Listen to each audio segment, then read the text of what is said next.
누군가의 마음이 종이 위에 적히는 순간 잊혔던 사랑이 다시 살아나기 시작했다. 마을의 겨울은 언제나 조금 더 느리게 흘렀다. 바람이 지붕 밑을 스치고 굴뚝에서 흰 연기가 얇게 피어올랐다. 그 집 안에는 검정 머리칼의 노모가 있었다. 이름은 순애. 그녀는 새벽마다 부엌에 불을 지폈다. 이젠 밥을 해줄 가족도 없지만 몸이 먼저 움직였다. 습관이 된 일은 외로움보다 오래 남는다는 걸 순애는 알고 있었다.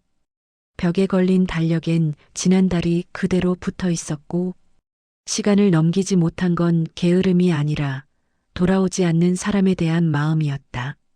그 달력에는 손글씨로 적힌 메모가 하나 붙어 있었다. 하은이 생일 7월 12일. 순애의 손녀였다. 서울에서 태어나 자란 이제는 중학생이 된 아이. 순애는 지난 추석 이후로 하은이를 보지 못했다. 전화도 오지 않았다. 딸이자 하은의 엄마인 영주는 늘 바쁘다고만 했다. 엄마, 하은이 학원 끝나면 너무 피곤해서요. 다음에 꼭 영상통화할게요. 그 다음이 몇 달째 이어졌고 그날도 순애는 부엌 한 구석에 놓인 낡은 라디오를 켜놓았다. 라디오에서는 오래된 트로트가 흘러나왔다. 그 노래 속 가수의 목소리는 젊은 시절의 추억을 깨웠지만 그럴수록 방 안은 더 쓸쓸해졌다. 순애는 쌀을 씻으며 혼잣말을 흘렸다. 하은이는 요즘 뭘 좋아하나 모르겠네. 그 말은 허공에 닿아 사라졌지만 그 안에는 한 세대의 그리움이 담겨 있었다. 그 시각 서울에 있는 하은이는 학교 수업을 마치고 버스를 탔다. 이어폰 속엔 아이돌 노래가 흘러나왔고 손엔 스마트폰이 있었다. 그녀의 세상엔 늘 화면이 있었고 그러나 화면 너머의 할머니는 그 세상에서 점점 멀어지고 있었다. 하은이는 가끔 엄마의 핸드폰 속 사진첩에서 할머니의 얼굴을 봤다. 그 얼굴은 늘 같은 미소였지만 아이는 잘 기억하지 못했다. 마지막으로 본 게 언제였는지 생각이 나지 않았다. 단지 어렴풋이 고구마 냄새가 났던 날이 있었다는 것만 기억했다. 그날 학교에서 숙제가 하나 나왔다. 가장 그리운 사람에게 편지 쓰기. 아이들은 대부분 친구나 선생님을 떠올렸다. 하지만 하은은 이상하게도 오래전의 냄새와 함께 할머니 얼굴이 떠올랐다. 그날 저녁 하은이는 종이와 연필을 꺼내 요즘엔 아무도 종이에 편지를 쓰지 않았지만 그건 숙제였으니까 할머니, 잘 지내세요? 첫 문장을 쓰고 멈췄다. 뭘 더 써야 할지 몰랐고 그녀는 할머니의 목소리를 거의 기억하지 못했다. 그래서 잠시 휴대폰을 켜고 엄마가 옛날에 찍어둔 동영상을 찾았다. 그 속에서 할머니는 하은아, 밥은 먹었냐? 하며 웃고 있었다. 그 웃음이 짧게 재생될 때마다 하은의 눈은 조금씩 젖었다. 며칠 후 순애의 집 우편함에 누런 봉투 하나가 꽂혀 있었다. 모서리가 살짝 구겨진 봉투. 발신인은 서울 초등학교 6학년 2반 정하은. 순애는 그 글자를 천천히 손가락으로 더듬었다. 하은이. 그 두 글자만으로도 가슴이 떨렸고 그녀는 서둘러 안경을 꺼내와 조심스레 봉투를 열었다. 편지지에는 삐뚤빼뚤한 글씨로 이렇게 적혀 있었다. 할머니, 오랜만이에요. 저는 학교 숙제로 편지를 써요. 할머니가 보고 싶어요. 지난번에 먹었던 고구마가 맛있었어요. 나중에 또 가면 같이 심어요. 할머니 집 냄새 기억나요. 그 냄새가 따뜻했어요. 순애는 편지를 다 읽고 아무 말도 하지 않았다. 그저 눈을 감고 그 글씨 속에 들리는 목소리가 있었다. 그건 오래전에 떠난 봄날처럼 너무도 부드럽고 그리운 소리였다. 그날 밤 순애는 라디오를 끄고 등불만 켜둔 채 앉아 있었다. 창밖엔 눈이 내리고 있었고 작은 종이 한 장이 그 눈보다 따뜻하게 그녀의 마음을 덮고 있었다. 순애는 잠들기 전 편지를 베개 밑에 넣었다. 그건 오래된 습관이었다. 젊은 시절 남편이 공사 현장으로 떠날 때마다 받은 편지를 늘 그렇게 넣고 잤다. 그 편지를 베고 자면 꿈에서라도 만날 수 있을 것 같았기 때문이다. 그날 밤 순애는 오랜만에 웃는 얼굴로 잠이 들었고 꿈속에서 하은이의 손이 작게 흔들리고 있었다. 그 손에는 흙 묻은 고구마 하나가 들려 있었다. 하은이는 학교에서 선생님께 숙제를 제출했다. 선생님은 하은의 편지를 읽고 잠시 웃음을 지었다. 하은아, 참 따뜻한 글이네. 할머니께 진짜로 보내봤어? 하은이는 잠시 망설이다가 고개를 끄덕였다. 그건 단순한 숙제가 아니었다. 마음 한구석에서 진짜로 하고 싶었던 일이었다. 그날 집에 돌아온 하은은 조심스레 말했다. 엄마, 나 할머니한테 편지 보냈어. 영주는 잠시 놀란 표정이었다. 편지? 요즘 누가 편지를 써? 그 말은 무심했지만 영주의 목소리엔 묘한 떨림이 있었다. 딸의 손끝에서 흘러나온 감정이 자신도 잊고 있던 감정을 건드린 듯했다. 밤이 되어 하은이 잠든 뒤 영주는 부엌에 앉아 컵라면을 먹었다. 조용한 식탁, 반쯤 켜진 조명, 식탁 위엔 바람결이 스며들었다. 그녀는 문득 휴대폰을 켰다. 사진첩 속 엄마 폴더에는 오래된 사진이 남아 있었다. 시장에 서서 손님을 맞던 어머니, 굵은 손마디에 비닐장갑이 비쳐 보이던 그 모습. 그때마다 영주는 늘 짜증을 냈다. 엄마, 그렇게 손 버리면 나중에 주름 더 져요. 하지만 지금 거울 속 자신의 손에도 똑같은 주름이 생겨 있었다. 순애는 편지를 받은 뒤 며칠 동안 마치 봄이 일찍 온 사람처럼 지냈다. 아침마다 밥을 짓고 대문 앞을 쓸고 우체통을 확인했다. 혹시 또 다른 편지가 올까봐. 그 작은 기대가 하루를 시작하게 했다. 그녀는 집안을 천천히 정리했다. 낡은 찬장, 묵은 그릇, 먼지 쌓인 액자. 그중 하나 거실벽에 걸린 가족 사진이 눈에 들어왔다. 그 속에는 젊은 시절의 자신과 남편, 그리고 갓난아기였던 영주가 있었다. 그 사진 앞에 앉아 순애는 작은 목소리로 중얼거렸다. 당신 우리 하은이가 편지 보냈어요. 글씨는 서툴지만 마음은 곱네요. 그녀는 식탁 위에 편지를 올려두었다. 그 종이 한 장이 집안 공기를 달리 만들었다. 방 안이 따뜻해졌다. 라디오 대신 그날부터는 편지를 소리내어 읽고 또 읽으며 글자마다 손녀의 숨결을 느꼈다. 신삼도심의 냉기 속 잊고 있던 전화번호. 며칠 후 영주는 퇴근길 버스에서 무심코 휴대폰을 스크롤하다가 연락처 목록 속 엄마 이름을 발견했다. 그 아래엔 마지막 통화 148일 전이라는 문구가 있었다. 그 숫자가 마음을 눌렀다. 148일 그렇게나 오래됐구나. 창밖엔 겨울비가 내렸다. 버스 창문에 빗방울이 줄지어 흐르고 그 위로 도시의 불빛이 번졌다. 그 빛이 눈시울을 비추자 영주는 결국 화면을 눌렀다. 신호음이 길게 울리고 뚝, 뚝. 그리고 이내 낯익은 목소리가 들려왔다. 여보세요? 순애의 목소리는 생각보다 또렷했다. 영주는 잠시 말을 잇지 못했다. 엄마, 나야. 그래 영주냐. 오랜만이네. 짧은 대화였지만 그 속엔 오랜 세월의 빈틈이 느리게 메워지고 있었고 그날 통화는 3분 남짓이었다. 하은이 편지 잘 받았어. 고마워. 엄마 하은이가 쓴 거예요. 학교 숙제로요. 그래도 마음이 참 예쁘더라. 그 짧은 말이 끝나자 긴 침묵이 흐르고 서로의 숨소리만 남았다. 통화가 끝난 뒤 영주는 한동안 휴대폰을 내려놓지 못했고 하은은 그날따라 일찍 잠이 들었다. 아이의 얼굴을 보며 영주는 중얼거렸다. 편지 한 장이 사람을 이렇게 바꾸는구나. 그녀는 다음날 출근길에 문구점에 들려 색연필, 봉투, 편지지를 샀다. 그리고 점심시간 회사 구석 자리에 앉아 편지를 썼다. 엄마, 오랜만이에요. 하은이 덕분에 다시 연락드려요.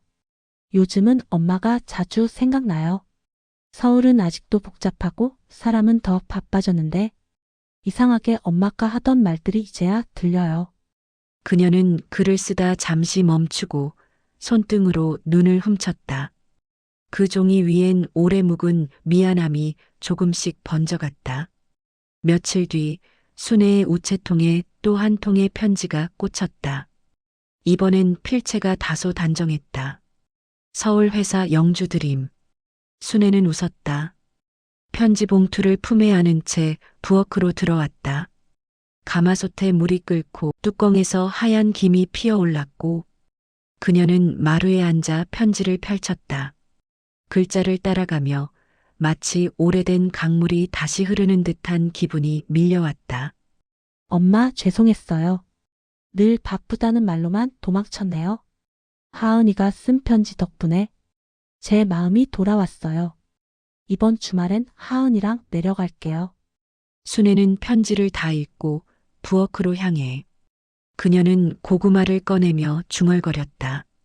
이번엔 둘이 와야지. 그날 저녁 순애의 집 앞마당에는 작은 등불이 켜졌다. 겨울의 공기가 차가웠지만 마당 안은 이상하게 따뜻했다. 그건 편지 2장이 만들어낸 온기였다. 토요일 오전 영주는 캐리어를 꺼냈다. 하은아, 이번 주말엔 할머니 댁에 다녀오자. 하은은 잠시 놀란 표정을 지었다. 할머니, 나 진짜 가도 돼요? 그 말엔 조금의 설렘이 섞여 있었다. 학교 숙제로 시작된 편지가 진짜 여행이 되어 돌아오고 있었다. 짐을 싸며 영주는 무언가를 오래 찾았다. 서랍 끝에서 낡은 털목도리가 나왔고 그건 어머니가 젊은 시절 직접 짜준 것이었다. 추울 땐 이거 하고 다녀. 그 말이 떠오르자 가슴이 서늘했다가 따뜻해졌다. 그녀는 목도리를 캐리어에 넣었다. 버스는 오전 9시에 출발했다. 도심을 벗어나 고속도로가 길게 이어졌다. 창밖으로 겨울 들판이 스쳐가고 하은이는 이어폰을 빼고 창밖을 바라봤다. 엄마, 저기 논밭 진짜 커요. 영주는 오랜만에 아이의 목소리만 들었다. 휴대폰을 내려놓은 채로 웃었다. 순애는 아침부터 부엌을 분주히 움직였다. 찹쌀떡, 고구마, 멸치볶음, 그리고 하은이가 좋아하던 달걀말이. 손놀림은 느리지만 정갈했다. 애들이 점심때쯤 도착하겠지. 그녀는 자꾸만 시계를 보고 시간이 더디게 흐르는 게 이렇게 반가운 건 오랜만이었다. 버스가 마을 어귀에 멈췄을 때 하은은 차창에 얼굴을 붙였다. 엄마, 저기, 논 위에 하얀 눈이 아직 남아 있어요. 그 순간 영주는 말없이 웃었다. 아이의 말 속에 옛날 자신이 있었다. 그들은 천천히 순애의 집으로 걸어가고 대문 앞에 다다르자 오래된 나무 문이 삐걱 소리를 냈다. 엄마, 그 부름에 순애는 부엌에서 고개를 들었다. 왔니? 단 한마디였지만 그 안엔 수십 년의 그리움이 녹아 있었다. 신삼밥상 앞에서 점심 밥상 위에는 김이 모락모락 났다. 세 사람은 오랜만에 함께 앉아 하은이는 젓가락을 들고 달걀말이를 한 입 넣었다. 할머니, 이거 내가 제일 좋아하는 거예요. 순애는 웃으며 대답했다. 그럼 많이 먹어. 그때보다 더 잘 먹네. 잠시 후 영주가 밥상을 바라보며 조용히 말했다. 엄마, 여전히 손맛이 그대로네요. 순애는 수저를 놓았다. 그동안 잘 지냈니? 그럭저럭요. 회사 다니고 하은이 키우고. 말끝이 흐려졌다. 그녀의 목소리에는 미안함과 낯설미 동시에 섞여 있었다. 그때 순애가 조용히 말했다. 영주야, 내가 잘못했을 수도 있다. 그 말에 영주는 놀라 고개를 들었다. 엄마가 무슨 잘못을요? 그때 너 결혼한다고 집 나가던 날 말 한마디 따뜻하게 못했잖니. 순애는 젓가락을 꼭 쥔 채 천천히 말을 이었다. 괜히 마음이 서운해서 그랬다. 그게 너한테는 평생 앙금이었을지도 모르지. 영주는 그제야 숨을 내쉬었다. 그날의 기억이 떠올랐다. 비 내리던 저녁, 싸움처럼 흩어졌던 말들, 돌아서며 문 닫는 소리까지 선명했다. 엄마, 나도 미안했어요. 그날 나도 마음이 급했어요. 이제 와서 생각하니 엄마가 서운했을 만했네요. 순애는 눈을 감았다. 그녀의 주름진 손 위로 하은의 작은 손이 살며시 얹혔다. 할머니, 울어요? 아니야, 눈에 뭐가 들어갔네. 순애의 웃음은 젖어 있었지만 그 웃음이 방 안을 따뜻하게 채웠다. 그날 밤 하은은 일찍 잠들고 방 안에는 모녀들만 남았다. 난로불이 고요히 타올랐다. 영주는 말없이 찻잔을 잡았다. 엄마, 하은이 편지 덕분에 우리가 이렇게 다시 앉았네요. 그래, 글자 몇 줄이 이렇게 사람을 불러오네. 잠시 침묵이 흘렀다. 순애는 벽 쪽을 바라보다가 말했다. 요즘 애들은 다 바쁘다지만 그래도 마음이 전해지는 길은 있구나. 엄마 세대는 그걸 편지로 했고 우리 세대는 메시지로 하죠. 그렇지. 근데 그 차이가 참 크더라. 편지는 기다림이 있거든. 영주는 그 말에 고개를 끄덕였다. 기다림이라는 단어가 낯설게 느껴졌다. 도시의 삶은 늘 즉시였다. 하지만 그 즉시 속에서 마음은 자주 뒤처졌다. 그녀는 천천히 말했다. 엄마, 나도 기다릴 줄 아는 사람이 되고 싶어요. 하은이한테도 그걸 알려주고 싶고요. 순애는 찻잔을 내려놓았다. 기다림이 사람을 다정하게 만들거든. 그 말은 불빛보다 더 따뜻했다. 모녀가 잠든 새벽 바람이 창틈을 스쳤다. 순애는 이불 속에서 조용히 눈을 떴고 베개 옆에는 여전히 하은의 편지가 있었다. 그녀는 그것을 손끝으로 쓸며 낮게 속삭였다. 이 편지가 내 마음을 다시 살렸네. 바깥의 하늘엔 별이 뜨지 않았다. 대신 방 안에는 세대가 이어진 숨결이 조용히 퍼지고 있었고 그건 편지로 시작된 화해의 시간이었다. 이튿날 아침 공기가 달라져 있었다. 밤새 내린 눈이 마당을 얇게 덮고 그 위로 햇살이 부드럽게 스며들었다. 순애는 새벽부터 마당을 쓸고 있었다. 대문 앞까지 쓸던 손이 어느새 멈췄다.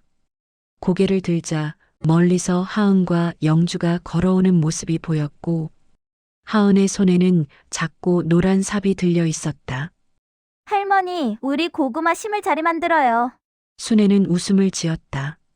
아직 봄도 안 됐는데. 그럼 미리 연습해요. 할머니가 심는 법 알려주세요. 그 순간 순애의 마음속에 오랜 햇빛이 비쳤다. 그녀는 손에 흙을 쥐며 말했다. 고구마는 말이다. 따뜻한 흙에 심어야 잘 자란다. 차가운 마음에는 뿌리가 못 내려. 하은은 그 말을 잘 이해하지 못했지만 영주는 조용히 미소를 지었다. 세 사람은 마당 한켠에 작은 밭자리를 고르고 하은이 삽으로 흙을 파면 순애가 손으로 덮었다. 영주는 그 모습을 사진으로 담았다. 사진 속에는 세대의 온기가 담겨 있었다. 점심 식사 후 순애는 하은에게 작은 상자를 내밀었다. 이건 너 어릴 때 내가 입던 옷 조각이야. 내가 버리질 못했어. 언젠가 내가 다시 오면 보여주려고. 하은이는 놀란 듯 상자를 열었다. 그 안에는 분홍색 천조각, 머리핀, 그리고 작은 천손수건이 있었다.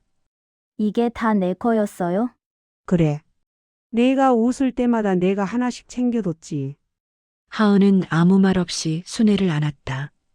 그 품은 오래된 나무 냄새가 났고 따뜻했다. 영주는 그 모습을 멀찍이서 바라보다가 문득 눈가를 닦았다.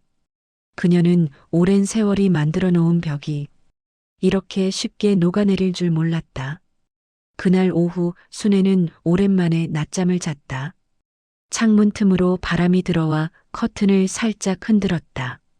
그 사이로 들려오는 하은의 웃음소리가 꿈결처럼 스며들었다. 해가 기울 무렵 영주는 짐을 챙겼고 하은이 마당에서 뛰어놀다 말고 말했다. 할머니, 다음엔 더 오래 있을게요. 그래, 약속이야. 고구마 심는 날엔 꼭 묶어라. 진짜 약속. 하은이는 새끼손가락을 내밀었고 순애는 천천히 그 손을 잡았다. 영주는 차에 타기 전 대문 앞에서 어머니를 한참 바라봤다. 엄마, 이번엔 자주 연락드릴게요. 그래, 그 말 한마디면 됐다. 그녀는 미소를 지으며 손을 흔들었다. 차가 멀어질 때까지 순애는 서 있었다. 바람이 차가웠지만 마음은 이상하게 따뜻했다. 그날 밤 순애는 마루에 앉아 편지를 꺼냈다. 하은이 보낸 첫 편지와 영주의 편지를 함께 겹쳐 놓았다. 그리고 그 위에 손바닥을 올렸다. 이게 내 인생의 제일 따뜻한 선물이다. 그녀는 등잔불을 끄지 않은 채 잠이 들었다. 창밖에는 달빛이 내려앉았고 그 빛이 편지 위를 부드럽게 감쌌다. 봄이 찾아왔을 무렵 순애의 집 우편함에 또 한 통의 편지가 도착했다. 이번엔 봉투색이 노랗고 글씨는 또박또박했다. 할머니, 고구마 싹이 나기 시작했어요. 학교 화분에 흙을 넣고 심었고, 엄마랑 같이 물 주면서 할머니 얘기도 했어요. 우리 집에도 따뜻한 흙이 생겼어요. 순애는 웃으며 편지를 접었다. 그녀는 그 편지를 다시 베개 밑에 넣었다. 그리고 그날 밤 꿈을 꾸었다. 푸른 밭 사이에서 하은이와 영주가 손을 흔들고 있었고 바람이 불고 햇살이 따뜻했다. 그곳에는 고구마 줄기가 푸르게 뻗어 있었다. 시간은 다시 흘렀다. 하은은 중학교를 졸업하고 영주는 회사를 옮겼다. 순애는 예전보다 많이 느려졌지만 여전히 아침마다 편지를 읽었다. 가끔은 손녀의 새로운 편지를 받았다. 할머니, 이번엔 친구랑 같이 시골 내려갈게요. 할머니, 우리 학교에서 가족 이야기 발표했어요. 순애는 그럴 때마다 부엌 한쪽에 편지를 차곡차곡 쌓았다. 그 종이들이 그녀의 세월을 대신했고 그녀는 더 이상 외롭지 않았다. 그녀의 하루엔 늘 기다림이 있었고 그 기다림은 살아있었다. 그의 여름 순애는 병원에 잠시 입원했다. 노안이었다. 의사는 며칠 쉬면 된다고 말했지만 순애는 병실 창가에 앉아 조용히 하늘을 바라봤고 그녀는 침대 옆 서랍에서 마지막 편지를 꺼냈다.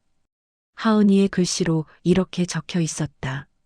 할머니, 우리 다음 주에 갈 거예요. 이번엔 고구마 말고 감자도 심어요. 그리고 할머니가 해주는 달걀말이 또 먹고 싶어요. 사랑해요, 할머니. 순애는 그 편지를 천천히 접었다. 그녀의 눈빛은 잔잔했고 미소는 고요했다. 그날 밤 간호사는 조용히 병실을 둘러보다가 순애의 손 아래 놓인 편지들을 발견했다. 그 손은 여전히 따뜻했다. 신 7여름의 끝, 다시 자라는 마음. 며칠 뒤 영주와 하은은 시골집 마당에 섰다. 고구마 넝쿨은 무성했고 밭에는 여전히 순애의 발자국이 남아 있었다. 하은은 땅을 살짝 파더니 작은 고구마 하나를 꺼냈다. 엄마, 이거 할머니가 심은 거 맞죠? 영주는 고개를 끄덕였다. 그래, 내가 보낸 편지 덕분에 자란 거야. 하은이는 그 고구마를 두 손으로 들었다. 햇빛에 반사된 색이 따뜻하게 빛났다. 할머니가 보고 있을 거예요. 영주는 미소를 지으며 아이의 어깨를 감쌌다. 그래, 보고 있겠지. 우리가 다시 웃는 걸 제일 좋아하셨으니까. 바람이 불어 고구마 잎이 흔들렸고 그 잎사귀 사이로 햇살이 반짝였다. 마치 편지의 글자들이 다시 공중에 떠올라 하늘로 천천히 흩어지는 것처럼 보였다. 그날 저녁 하은은 흙 묻은 손으로 새 편지를 썼다. 할머니, 고구마가 잘 자랐어요. 엄마가 웃어요. 우리 세 사람의 밭은 아직 따뜻해요. 다음에는 별 아래서 편지 쓸게요. 편지를 접은 손이 작게 떨렸다. 그 손끝을 따라 바람이 부드럽게 지나갔다. 멀리서 매미 소리가 들려왔고 그 소리 속에 순애의 목소리가 조용히 스며 있었다. 그래, 내 새끼들아. 사랑은 이렇게 남는 거란다. 그날 밤 하은은 베개 밑에 편지를 넣고 잠들었고 그 편지는 따뜻했다. 마치 누군가의 마음이 그 아래에서 여전히 살아있는 듯했다.